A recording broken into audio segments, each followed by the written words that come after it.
Мэдээллийн хөтөлбөр үргэлжлэн танд хүрч байна. Тэгэхээр өнгөрсөн 7 хоногт хөрөнгийн зах зээлд болсон онцлог мэдээллийг үзэгчдэд таймлаг хүрэхээр студид хөрөнгө оруулалтын шинжээч Мөнх Эрдэнэ ирсэн байна. Танд энэ өдрийн мэндийг хүргэе. За энэ өдрийн мэндийг хүргэе. Тэгэхээр өнгөрсөн 7 хоногт Property Development компани Улаанбаатарын ордоос зэлтэр хүртэлх зам барих зөвшөөрлөө авсан байгаа шүү дээ. Тэгэхээр энэ зөвшөөрлийг авснаар компанид ямар ашигтай вэ? За тэгэхээр энэ зөвшөөрлийг авах ажил бол нэлээд бага хугацаанд үргэлжлэлээ. За зөвшөөрлийг авснаар 17 км замыг Улаанбаатараас зэлтэр хүртэлх барих одоо зөвшөөрлийг авч ийн гэсэн үг. За ингэснээр одоо зэлтрийн бомтыг ашиглаад Оросын улбаны үндэс рүү нүүрсээ экспортлох боломж бол нээгдэх юм аа одоо ирээдүйд. За ингээд бомтыг бол ашиглах за хөгжүүлэх ерөнхий төлөвлөгөөг бол Монгол улсын хөлийн бомтын үндэсний зөвлөлөөс бол аваад байгаа. За үүнтэй зэрэгцээд мэдээж тийм бомб баригдах учраас гайлын хяналт бүрдэх шалгалтын асуудлыг бас давхар шийдэх хэрэгтэй болно. Тэгэхээр компани энэ асуудлыг шийдэхээр ажиллаж байгаа юм байна. За ингээд хувьцааны ханшийг нь харин харах юм бол тус компанийн хувьцаа нь бол Торонтогийн хөрөнгийн биржээр арилжаалагдаг. За өнгөрсөн 7-ны хаалтын ханш бол 0.1065 Канада долларын үнэтэй байна. Нийт жилдээ энэ компанийн хувьцааны ханш бол 35% унсан юм үзэлтэй байна.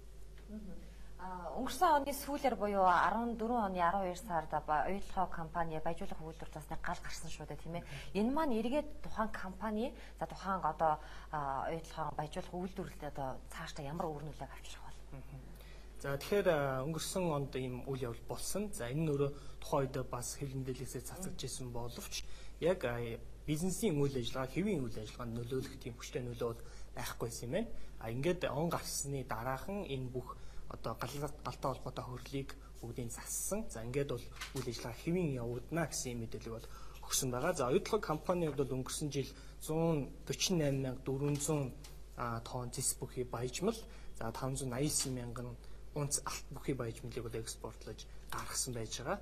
За харин 15 онд бол 175-аас 195 мянган тонн зис бүхий баяжмал, 600-аас 700 мянган унц алт бүхий баяжмалыг бол одоо үйлдвэрлэхээр төлөвлөж байгаа юм байна. За яг мэдээ хүргэж байгаа энэ цаг хугацаанд бол далдуурхан санхүүжилттэй холбоотой тонтой одоо үндэслэлтэй мэдээлэл бол зах зээл цацагдаагүй байна.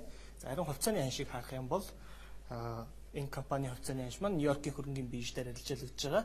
За өнгөрсөн 5 дахь өдрийн хаалтын ханш бол 2.8 Америк долларын хаалтын ханштай байна. Компанийн хувьцаа өнгөрсөн 1 жилийн хугацаанд бол 21.79% нөлөөтэй.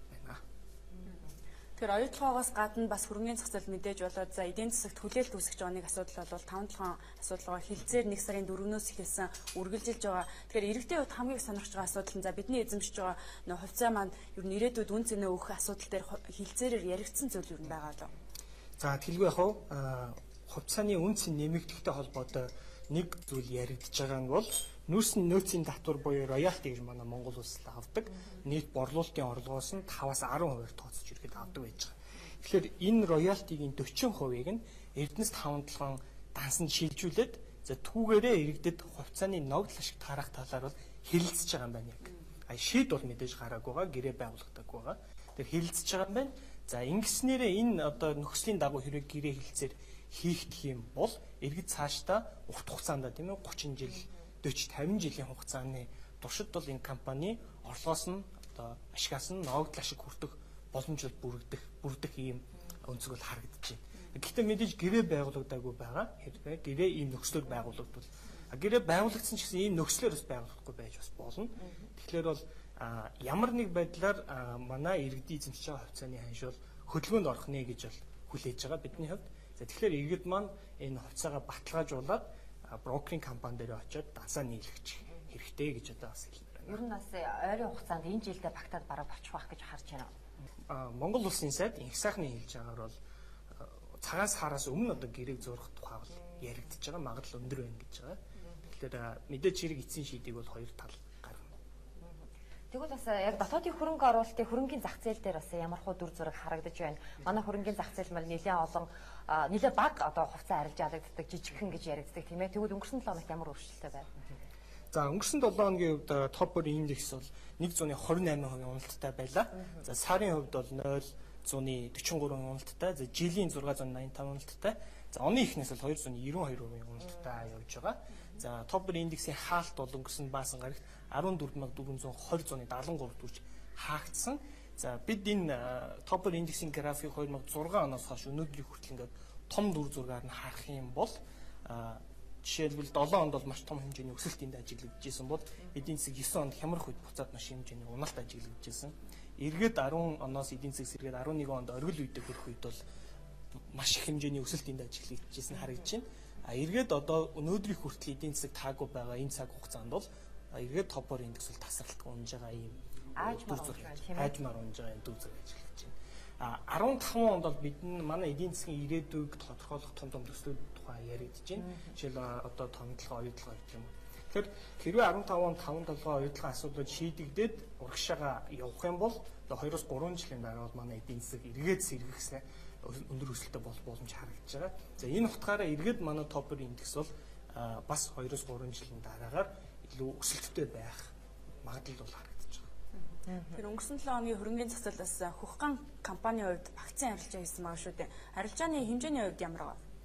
За Хөхган компанийн хувьд нийтдээ 101 сая 317,557 ширхэг хувьцаа гаргасан байт юм байна. За энэчээс вакцин арилжаа буюу өнгөрсөн 7 хоногийн явсан арилжаа нь бол 4 сая 181,347 ширхэг хувьцаа байгаа. За нэгж бүрийг нь бол 115 төгрөгөөр арилжаасан байна. За ингэ нийтдээ 480 гаруй сая төгрөгийн бол арилжаа хийгдсэн юм байна. Нийт вакцин арилжааны нийт хувьцаанд эзлэх жингээр нь тоодос үзвэл бол 412% хувьцаа арилжаалагдсан байгаа. За хаалтын анш бол 99 төгрөгөөр хүрч хаагдсан байгаа. За эндээс сонирхолтой нэг одоо статистик дуртахад бол энэ компани нийт хувьцааны 81%-ийг бол 4 хүн эзэмшиж байгаа. Харин 19%-ийг бол 963 хүн эзэмшиж байна гэсэн ийм статистик мэдээг бол 2014 оны 19-аар эцсийн байдлаар төлбөр тооцоод төлөвлөсөн хадгаламжийн төгөөс гаргасан байж байгаа. Хувьцаа эзэмшигчдийн тоо их хэрнээ маш бага хувийг өөрөөр хэлбэл 19%-ийг эзэмшиж шүү дээ. Одоо тэр нь маань одоо жижиг хувьцаа эзэмшигч гэж ойлгож болох гэдэг шүү дээ. Тэгэхээр энэ одоо төвлөрөл ихтэй гэж ойлгох уу? Яг энэ төвлөрлийн талаар илүү дэлгэрэнгүй тайлбарлаа. За 19%-ийг жижиг хувьцаа эзэмшигчид эзэмшиж байна гэдэг энэ харьцаагаар нь хараад үзэх юм бол энэ бол бас тийм өндөр төвлөртөөдөө бол орохгүй Монголын хөрөнгөний зах зээл дээр байгаа компанитай харьцуулахад. Харин 19%-ийг 963 хүн эзэмшиж байна гэдэг бол энэ жижиг хувьцаа эзэмшигч дотроо цөөн хувьцаа эзэмшиж байгаа гэдэг утгаараа бол төвлөрөл нь одоо өндөр юм шиг харагдаад байна. Жишээлбэл Genco дээр бол одоо нийтдээ бараг 20%-ийг нь 50,000 хүн эзэмшиж байгаа жишээтэй байдаг л да. Гэхдээ Genco-гийн хувьд бол яг иргэдээ хүүхдүүдэд тухайн үед бол IPO хийж байхдаа хүүхдүүдэд хувьцаа эзэмшүүлэх гэсэн юм хөтөлбөр хэрэгжүүлсэний үндсэн дээр маш олон хүн эзэмшигчтэй болсон. Тэгэхээр манай энэчээс бид нар бас харж болж байгаа юм л да. Ийм 963 хүн гэдэг бол одоо маш бага тоо харагдаж байна л да. Нийт бид одоо ажил хийж байгаа 1 сая хүн гаруй хүнтэйг харьцуулаад үзье. Тэгэхээр манай иргэдийн оролцоо энэ дээр бас бага байна л гэж харагдаж байгаа юм л да. Тэгэхээр яг энэ төвлөрөл нь одоо тэр 19%-ийг эзэмшээд байгаа тэр жижиг хувьцаа эзэмшигчдийн хувьд ер нь эрсдэл хэр байх вэ? Тэгэхээр 19% гэдэг өнцгөөс нь хараад үзэх юм бол энэ бол эрсдэл харьцангуй бага гэж ойлгож болно. Гэхдээ мэдээч хэрэг зөвхөн хувьцааны төвлөрөл гэдэг одоо үзүүлэлтээр шинжиж үзэхэд харьцангуй эрсдэл багтаа гэж харж болно. Зарим компаниудын хувьд бүр 93-4% нь 2-3 хүний мэдэл байж идэг. Үлдсэн ерөөсөө 6-7% нь цөөхөн одоо жижиг хувьцаа эзэмших мэдэл байж идэг. Энэ нөхцөл байдаг. Тэгэхээр хувьцааны төвлөрөл нэмэгдэнэ гэдэг маань өөрөө тэр хувьцааны ханшин дээр тоглолт гарах магадлалыг нэмэгдүүлж байна гэсэн. Цөөхөн хүмүүс хоорондоо тоглоод хувьцааны ханшийг өсгөх унгах эрсдлийг дагуулж байгаа. Энэ утгаараа жижиг хувьцаа эзэмшигчдийн хувьд тэр ханшийн эрсдэлд нөхөртөх боломжтой, эрсдэлтэй байдаг учраас бидний зүгээс бол энэ хувьцаа худалдаж авахдаа бас харьцангуй төвлөрөл багтаагийн сонгох нь зүйтэй юм а гэсэн зөвлөмжийг бол өгдөг. Гэхдээ энэ бол зөвхөн нэг л үзүүлэлт шүү дээ. Нөгөө талдаа ямар бизнес хийдیں, хэн удирддیں, зах зээл нь ямар юм, юу одоо ямар технологи ашигладаг гэдэг олон хүчин зүйлс байгаа. Цаашдаа урт хугацаанд хэрэг авах уу гэх юм уу тийм.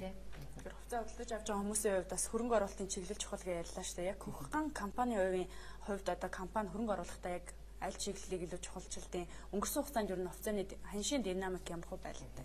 За та бүхэн энэ дээр харж байгаах энэ компани нь шууд ангижруулсан төмөрх үйлдвэрлэх үйлдвэр хийж байгаа. 2008 онд анх IPO хийгээд төрний цалин гарч ирсэн. Тэгэхээр шууд ангижруулсан төмөр гэдэг энэ бүтээгдэхүүн маань өөрөө одоо юу гэдэг талах гэдэг юм уу, сүүч гэдэг юм уу, тэр шиг өдөр тутмын хэрэглэлийн бүтээгдэхүүн биш шүү дээ. Энэ утгаараа энэ бүтээгдэхүүний эрэлт бол эдийн засгаа дагаж хөдлөх нь төлхөө байдаг.